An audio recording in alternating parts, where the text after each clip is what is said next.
Welcome back to Overheat, Dodge 6x6 Motorhome 2026.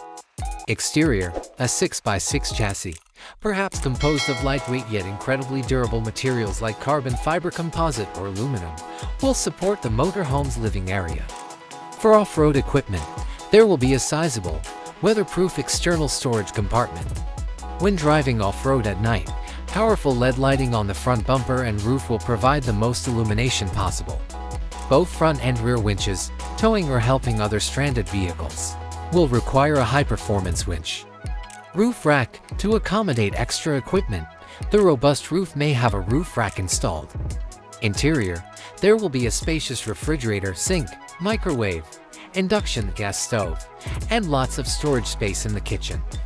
A permanent bed such as a queen-size mattress or a sleeping space that can be converted to accommodate more than one person. High-performance HVAC system built for harsh environments is the heating and cooling system. Solar panels, to charge the battery when parked. There are large solar panels on the roof. Lithium-ion battery bank, an energy storage battery bank with a large capacity.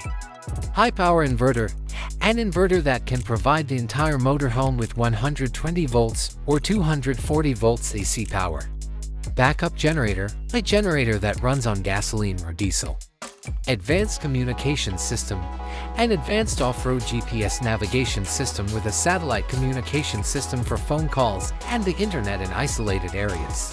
High-power diesel engines, Rum's dependable Cummins diesel engine, such as the 6.7 liters Cummins turbo diesel, is the most likely engine option.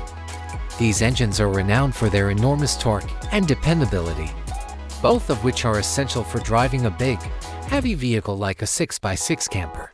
Large off-road tires, all-terrain or aggressive mud tires will be standard. They may have beadlock features, which enable extremely low tire pressures without running the risk of the tire detached from them. RIM. This RV will have two gasoline tanks for long-distance travel in isolated areas.